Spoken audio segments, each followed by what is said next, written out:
Bien, el pasado 24 de febrero de este año, de 2022, el dictador ruso Vladimir Putin invadió Ucrania. Él, para justificar su acción tan agresiva y genocida, eh, dio cualquier cantidad de razones, por supuesto, ninguna de ellas válidas, en donde van desde la historia hasta la ya conocida que en Ucrania había armas químicas y que por lo tanto debía atacarlo.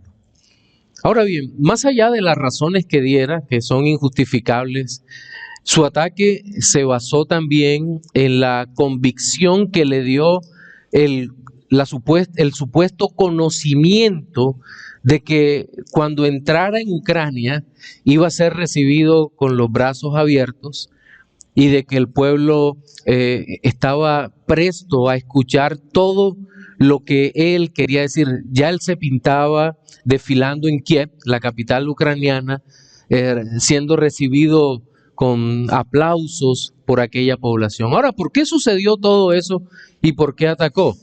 Porque los informes de inteligencia del gobierno ruso le habían dicho que así iba a ser.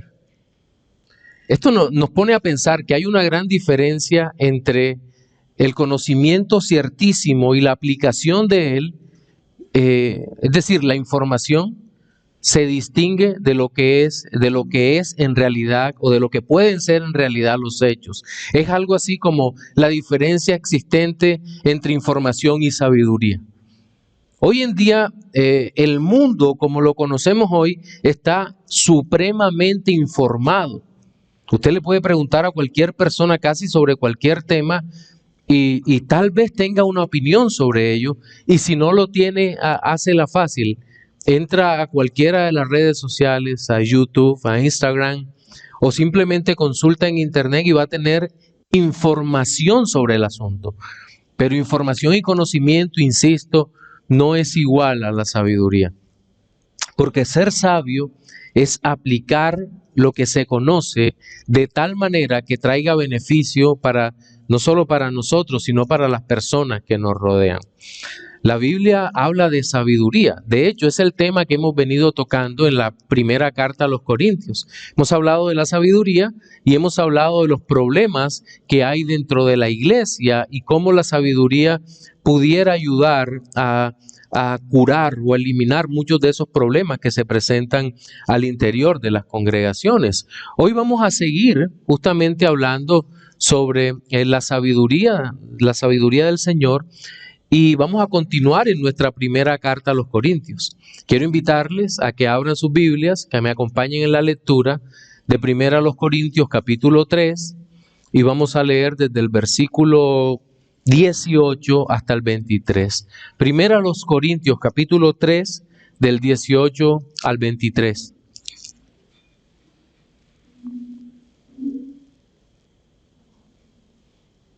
Voy a leer en Reina Valera. Dice: nadie se engañe a sí mismo. Si alguno entre vosotros se cree sabio en este siglo, hágase ignorante para que llegue a ser sabio. Porque la sabiduría de este mundo es insensatez para con Dios, pues escrito está: Él prende a los sabios en la astucia de ellos. Y otra vez, el Señor conoce los pensamientos de los sabios, que son vanos. Así que ninguno se gloríe en los hombres, porque todo es vuestro, sea Pablo, sea Apolos, sea Cefas, sea el mundo, sea la vida, sea la muerte, sea lo presente, sea lo porvenir, todo es vuestro, y vosotros de Cristo, y Cristo de Dios. Este texto es por demás interesante porque tal vez nosotros esperaríamos que Pablo hiciera una conclusión de todo lo que ha venido hablando sobre las divisiones en la iglesia, pero hace como una mezcla, una combinación justamente sobre el tema de la sabiduría y el tema de las divisiones que hay en la iglesia. Y me llama la atención también que hace un contraste profundo entre lo que es la sabiduría celestial y lo que es la sabiduría mundana. Y ese va a ser nuestro tema de hoy, el contraste entre la sabiduría de Dios y la sabiduría del mundo. El texto que leímos lo podemos dividir en dos secciones básicas. La primera es del versículo 18 hasta el 20, en donde vemos el contraste en sí mismo que existe entre la sabiduría celestial y la sabiduría humana. Y en el segundo vemos como una especie de inventario que el Señor, a través del apóstol, siendo el apóstol inspirado, le da a los creyentes sobre todas aquellas cosas que nos han sido concedidas. Solo esos dos puntos los vamos a mencionar en nuestro sermón dominical de hoy. Y vamos a empezar hablando justamente del contraste entre la sabiduría celestial y la sabiduría mundana. Y el versículo 18 empieza diciendo: nadie se engaña a sí mismo.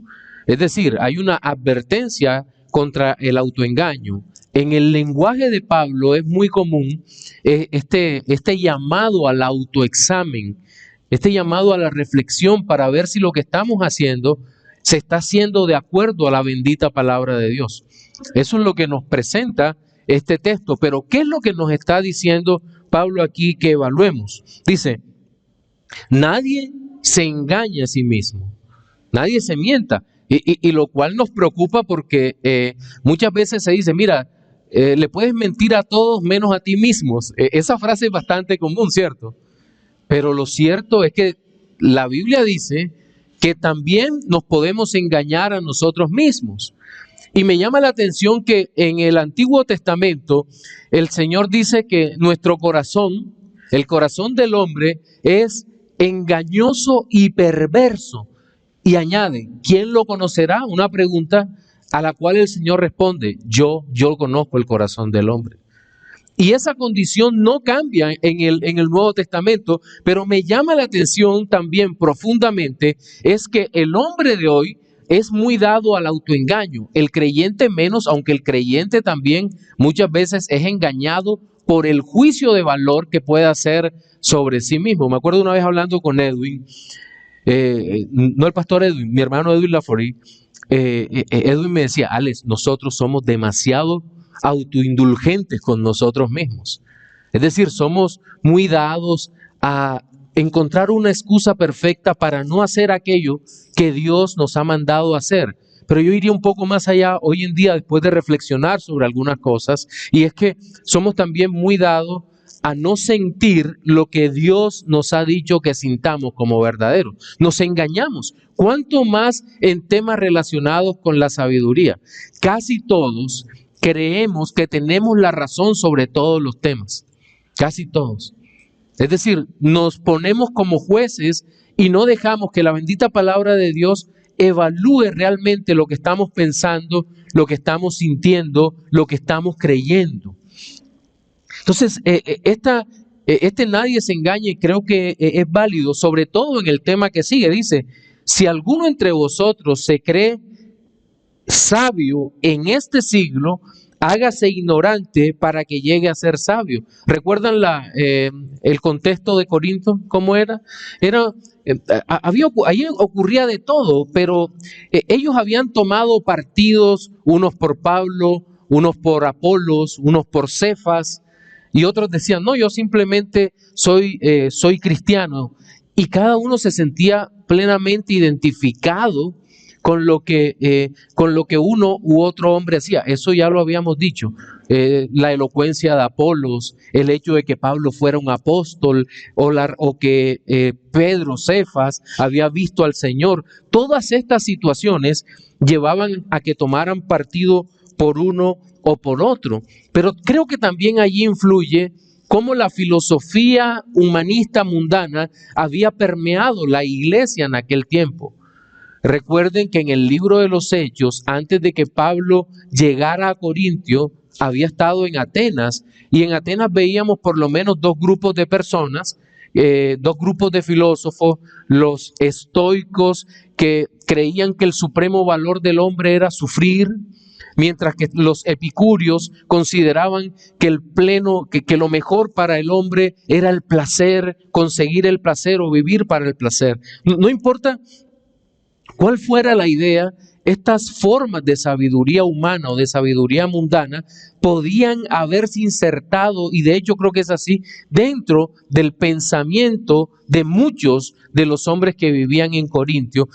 Y esas situaciones tienen la tendencia de contaminar el cristianismo. Y no solo estos dos movimientos filosóficos que vemos en la antigüedad, sino que a lo largo de la historia nosotros observamos que el cristianismo siempre ha tratado de ser permeado por la ideología de las personas que creen que el cristianismo no es suficiente para sus vidas, sino que el cristianismo requiere algo más. Y solo retrocedamos en el tiempo un par de siglos. Vayámonos hasta el siglo XIX. Y en el siglo XIX, ¿qué encontramos?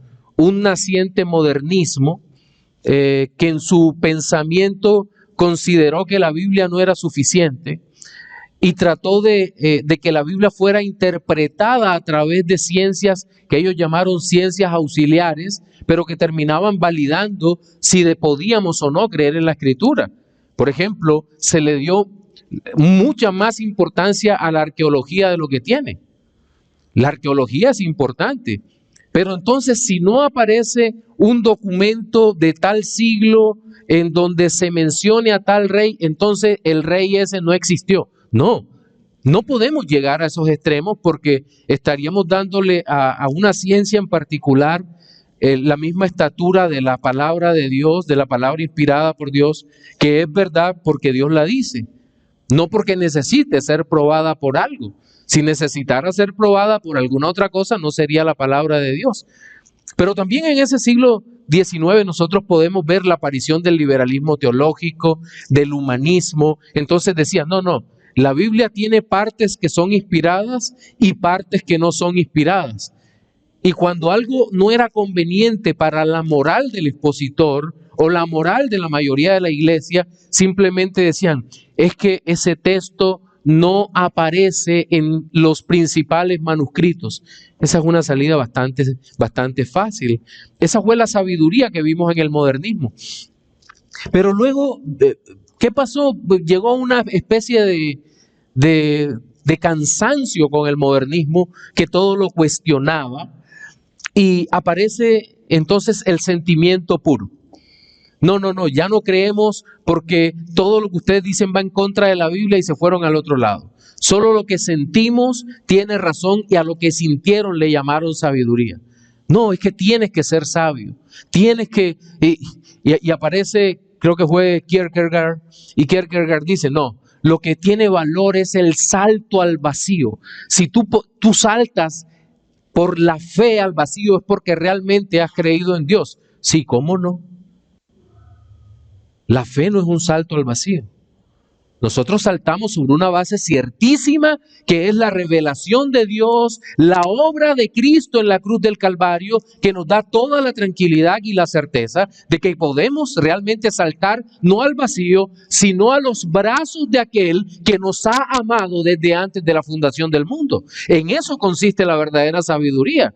No en abandonar la razón, en cerrar nuestros ojos, nuestros oídos a la verdad, a lo que Dios dice, sino al contrario, abrir nuestros ojos a Cristo, a ver su obra, su resurrección y por supuesto abrir nuestros oídos a su palabra para orar por la fe, para actuar por la fe para la gloria de Dios. A eso es lo que se refiere. Y el apóstol Pablo lo que está diciendo es, mire, ninguno se engañe por todo lo que rodea esto. Si alguno se cree sabio en ese siglo, entonces él le ordena un ejercicio. Hágase ignorante. Ahora, hágase ignorante no es hágase ignorante a todas las cosas, a la evidencia. No es tener un pensamiento contraevidente o en todas las cosas antiintuitivo. No se refiere a eso. Hay cosas que para el creyente son antiintuitivas, es cierto. El sufrimiento muchas veces para el creyente es así, pero no se refiere a todas las cosas que nosotros vivimos en el mundo. Es hágase ignorante con relación a toda aquella forma de sabiduría que no es la sabiduría divina, que no es la sabiduría de Dios. A eso es lo que se refiere este texto. Y dice, hágase ignorante con un propósito para que llegue a ser sabio. Y aquí tiene que ver con la sabiduría que Dios le da al creyente, para que llegue a ser sabio. ¿Cuál es el principio de la sabiduría? El temor al Señor. Ese es el principio de la sabiduría. Niéguese para que llegue a ser sabio, porque la sabiduría de este mundo, aquí es donde notamos que se refiere a esto, porque la sabiduría de este mundo es insensatez para con Dios. Es insensatez para con Dios. En el capítulo 1 de 1 Corintios, cuando hablamos de la locura de la predicación, versículo 18, nos dice 1:18, 1 Corintios dice, porque la palabra de la cruz es locura para los que se pierden, pero a los que se salvan, esto es a nosotros, es poder de Dios.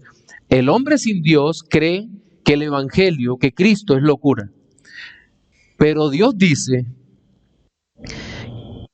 que la sabiduría del mundo es locura. ¿Se da cuenta?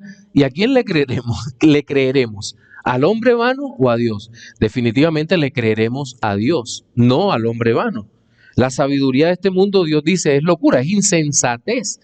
Todo lo que tiene que ver con la sabiduría del mundo. Ahora, ¿por qué la sabiduría del mundo es locura? Porque la sabiduría del mundo, la sabiduría humanista, solo puede ocuparse de las cosas del mundo. Digamos que tiene, en el mejor de los casos, la acción del mundo, la sabiduría del mundo es limitada, porque no puede ofrecerte lo que Dios ofrece, es decir, la salvación solo a través de Cristo.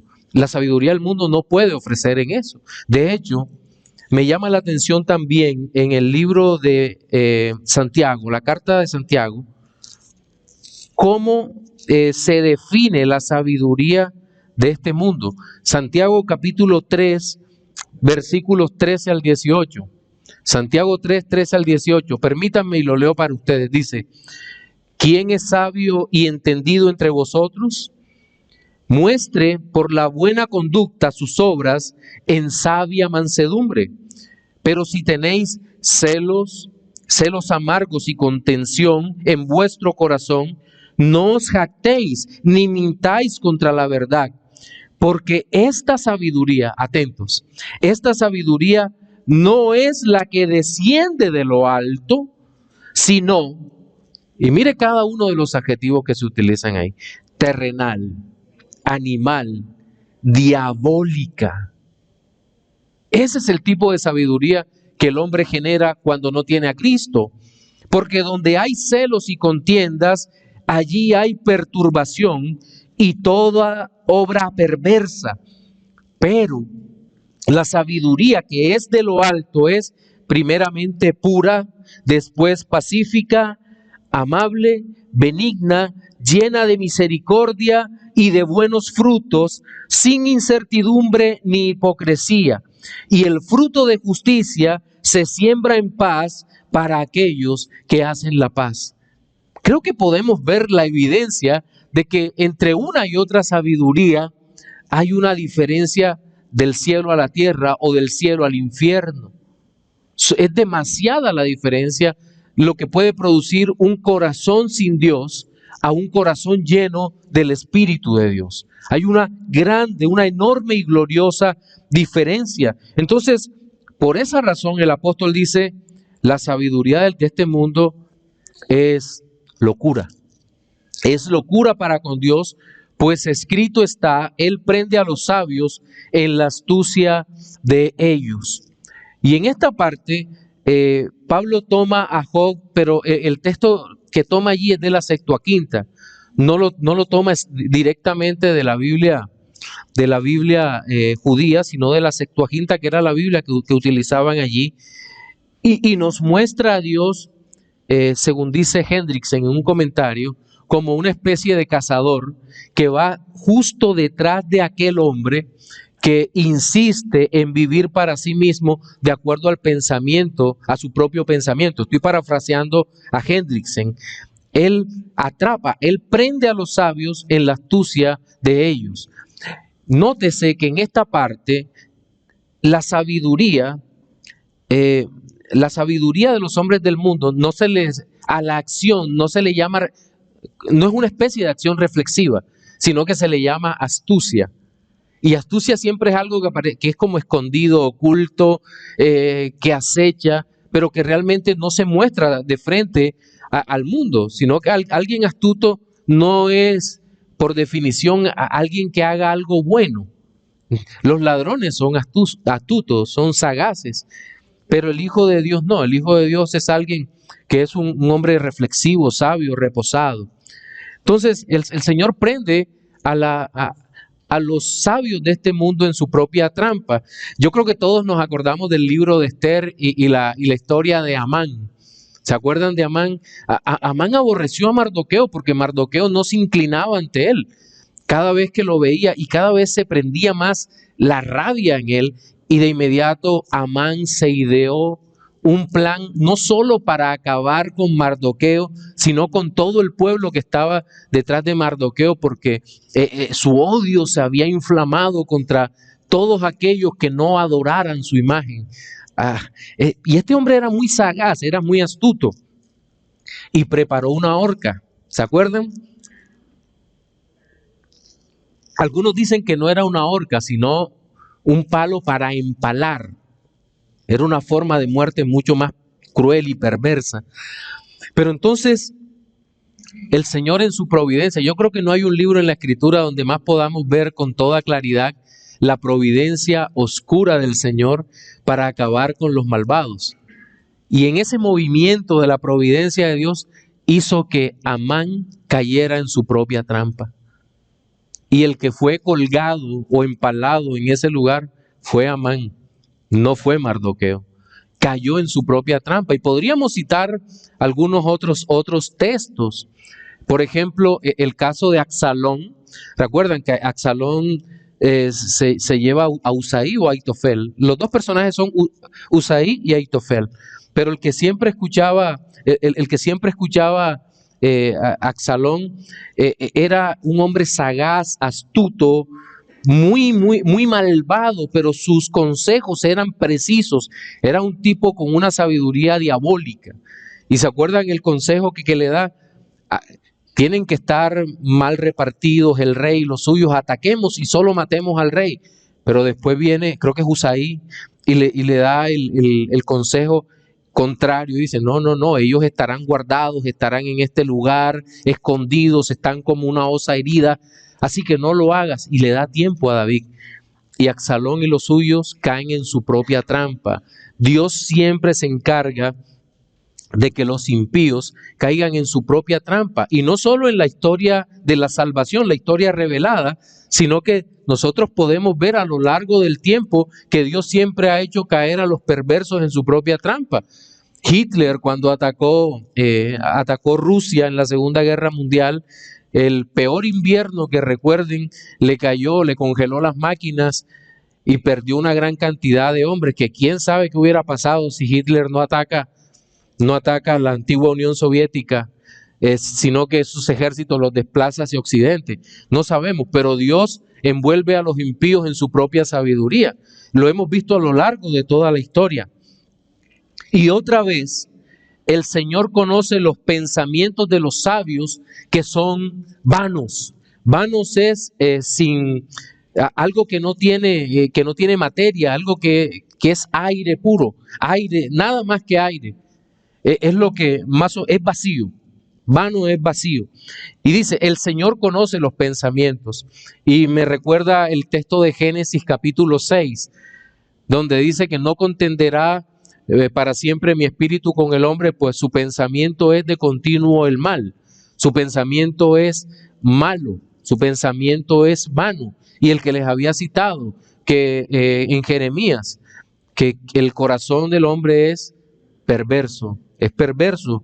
Solo Dios lo conoce, y Dios sabe que el pensamiento de los hombres de este mundo es totalmente vano, porque no tienen el cimiento, el fundamento, que es Dios mismo. Entonces, Creo que allí podemos ver el gran contraste entre la sabiduría celestial y la sabiduría mundana, y cómo la sabiduría mundana no tiene propósito alguno. La sabiduría mundana es, en el mejor de los sentidos, existencialista, vive en el aquí y ahora. Pero ¿sabe qué es lo doloroso y que esto sirva de aplicación? Que esa clase de sabiduría se meta en la iglesia cristiana y trate de moldear al hombre a los propósitos mundanos de la sabiduría que no es la de Dios. Se trata de decir al hombre que el sentido de su vida está en la riqueza, que el sentido de su vida está en lo que tiene, o en una buena familia, cosas que pueden ser o no relevantes. Hay personas que jamás en la vida se casaron y son felices. ¿Por qué? Porque la felicidad no depende de con quién estemos. Gloria a Dios si conseguimos, si Dios nos concede una familia. Pero hay personas que viven tranquilos en su vida, y la familia no es lo que le da significado a su existencia.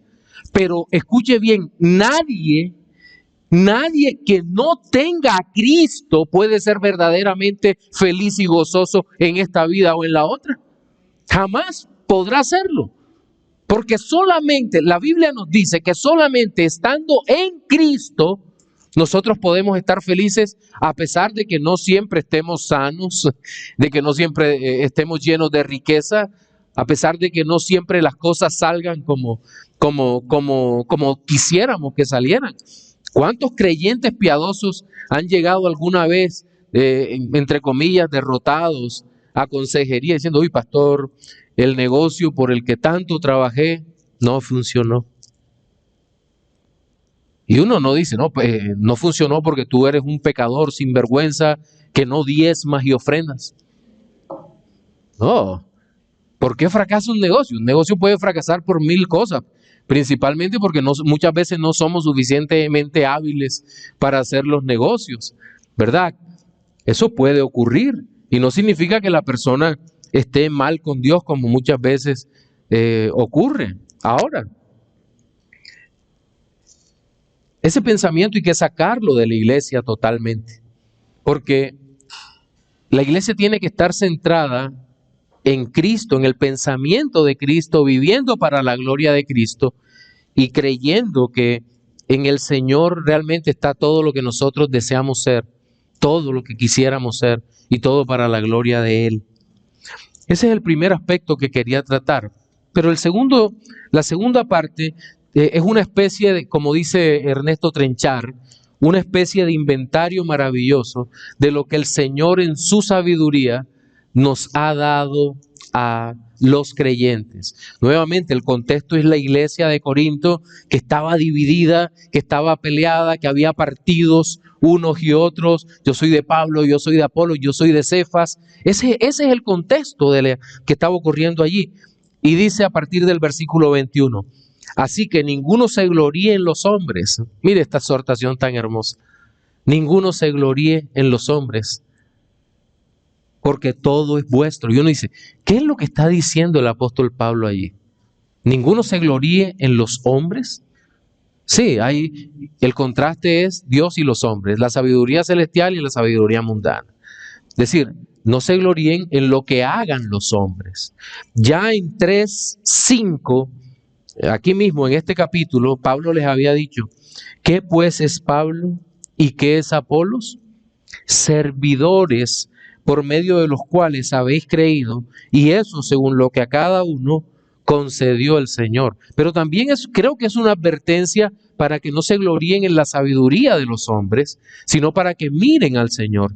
Y en el 22 dice, sea Pablo, sea Apolos, sea Cefas, ese todo es vuestro. Al final del versículo 21 no puede extenderse a todas y cada una de las cosas que nosotros encontramos en el mundo o en nuestro diario vivir. No, sino que se encuentra adecuadamente delimitado para que entendamos qué es lo que Dios ha concedido. O como dice el 2:12, Primera a los Corintios 2:12. Y nosotros no hemos recibido el espíritu del mundo, sino el espíritu que proviene de Dios, para que sepamos lo que Dios nos ha concedido. Conecte eso con todo es vuestro. Y luego el inventario que sigue a continuación. Para entender lo que Dios ha dado a la iglesia, lo que Dios nos ha concedido, primero tenemos que ser creyentes.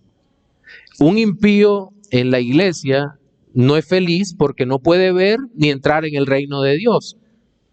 Y terminará yéndose de la congregación porque no encuentra lo que él quiere. Pastor, es que yo vine para enriquecerme. Bueno, entonces este no es el lugar para ti. No, porque no tengo la fórmula para que te hagas rico y no me interesa que te hagas rico si eso te va a condenar. Entonces, lo que está diciendo es, todo es vuestro, pero ¿a qué se refiere todo? Bueno, el hombre de Dios, el nacido de nuevo, el espiritual, el lleno del Espíritu de Dios, entiende que sea Pablo, sea Apolo, sea Cefas, sea el mundo, sea la vida, sea la muerte, sea lo presente, sea lo porvenir, todo es vuestro. Este es el todo del cual está hablando Pablo. ¿Y a qué se refiere con esto? Bien, Pablo se pone en primer lugar en esta lista maravillosa porque en su alma, en su mente, Dios ha puesto que él entienda a la iglesia no como la propiedad de él, sino por el contrario, él se entiende como alguien que pertenece a la iglesia. ¿Qué dice la Escritura acerca de los pastores y maestros que somos dones que Dios ha dado a la iglesia? Es decir, Pablo no es el gobernante de las naciones que se enseñorea de aquella congregación o iglesia local, sino que se pone en la lista diciendo, mire, yo soy de ustedes. ¿Cuánta humildad? Un apóstol.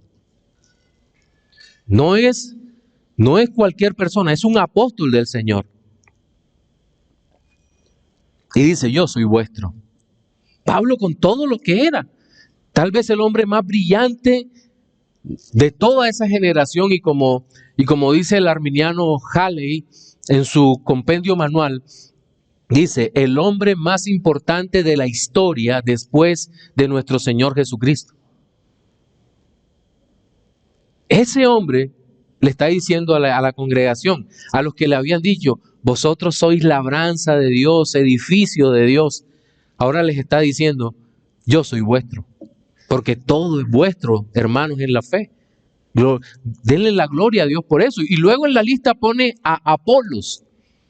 ¿Y quién era Apolos? Por lo que sabemos, lo poco que sabemos de Apolos, era un hombre con un conocimiento bíblico simplemente sorprendente y una elocuencia que claramente Pablo, por lo que podemos ver, la elocuencia de Apolos superaba a la de Pablo. Era un hombre capaz, sus frases eran muy puntuales, la gente se deleitaba escuchando a Apolos, la exposición tan precisa que hacía sobre todas las cosas de la palabra del Señor. Un predicador sin igual. Y sin embargo Pablo dice, Apolos es de ustedes. Es de ustedes. Dios les ha dado estos hombres. En vez de estar mirando la filosofía mundana, la filosofía humanista, Apolos, miren a estos hombres, son de ustedes. Pablo, Apolos, luego dice Cefas, es decir, el apóstol Pedro. Y creo que ningún otro de los apóstoles que estaba allí estaba a flor de piel el relato de lo que vivió con el Señor Jesucristo. Él fue uno de los que lo palpó, el de que lo tomó, lo pudo abrazar. A Cefas con el Señor. Y tal vez la gente simplemente se fascinaba con las historias reales que el apóstol Pedro decía acerca de Jesucristo. Y tal vez el Señor por su espíritu traía a la mente tantas cosas y decía, wow, recuerdo que una vez el Señor hizo tal y tal cosa cuando estábamos allí. Y era una experiencia maravillosa. Es decir, aquí en esta primera parte de este inventario, los tres grandes hombres que son importantes para la iglesia en Corinto son presentados como propiedad de la iglesia en el buen sentido. Sí, no es que la iglesia estuviese abusando, porque hay límites también para todo esto, pero todo el don que Dios había dado para enseñar, para corregir, para pastorear a la iglesia, eran de la iglesia. Dios lo había dado, todo es vuestro, sea Pablo, sea Apolo, sea Cefas, y luego dice, sea el mundo. Reconozco que cuando leí esta parte, sea el mundo, de inmediato uno como que se empieza a pensar, dice, ven acá, si casi siempre cuando aparece la palabra mundos es cosmos, y efectivamente la palabra es cosmos, que tiene una connotación negativa. El mundo y sus placeres pasan, pero la palabra de Dios permanece. Y uno dice, ¿por qué razón está el mundo como si fuera vuestro? ¿Cuál es la razón? Ese todo es vuestro, el mundo es vuestro. Pues la razón es que ese mundo negativo, destructivo, que está bajo pecado, ese mundo fue conquistado por Cristo. De tal manera que ya ese mundo no puede afectar al creyente, no puede destruir al creyente, no puede fascinar al creyente, ni envolverlo para que termine siendo condenado. No puede, porque Cristo venció al mundo. Confiad, dice el Señor, yo he vencido al mundo. Y eso es realmente maravilloso para nuestra vida, porque la interpretación incorrecta, escúchelo bien, la que no vale, es creer que Cristo conquistó el mundo para que el creyente siga viviendo en un mundo impío. Eso no tiene ningún sentido. ¿Por qué razón el Señor vencería al mundo para luego decirle al Hijo de Dios, bueno, ahora sí, deleítate en el mundo? No tienen absolutamente ningún sentido. El mundo y sus deseos no es nuestro, no es suyo. El mundo ha sido derrotado, ha sido vencido por Cristo para que el mundo no tenga poder sobre nosotros. Ese es el sentido en que debemos entender esto, porque todo el resto de frases tienen la misma intención. Sea el mundo, sea la vida, sea la muerte, lo presente, lo porvenir. Seguramente usted tendrá en mente Romanos capítulo 8 del 35 en adelante, ¿cierto? Seguramente. ¿Quién nos separará del amor de Cristo? ¿Tribulación o angustia, o persecución o hambre, o desnudez o peligro o espada? Como está escrito, por causa de ti somos muertos todo el tiempo, somos contados como ovejas de matadero. Antes, en todas estas cosas, somos más que vencedores por medio de aquel que nos amó, por lo cual estoy seguro que ni la vida, ni la muerte, o ni la muerte ni la vida, ni ángeles, ni principados, ni potestades, ni lo presente, ni lo porvenir, ni lo alto, ni lo profundo, ni ninguna otra cosa creada, nos podrá separar del amor de Dios que es en Cristo Jesús, Señor nuestro. Esto es simplemente glorioso. La vida nos ha sido dada por Cristo. Aquí aparece el texto, el griego es el zoé, la vida del Espíritu, la vida que Dios nos ha concedido en Jesucristo. La vida, la muerte ha sido vencida por Cristo también, al igual que el mundo. La muerte, por lo tanto, el creyente, aunque sufre el dolor, las pérdidas, las tristezas, las faltas, ya la muerte no tiene el temor, el poder para atemorizarnos y destruirnos. Ya no puede hacerlo. Porque, como decía alguien, lo único que puede hacer la muerte en el creyente es ponernos en las manos de nuestro Dios. No puede hacer más nada.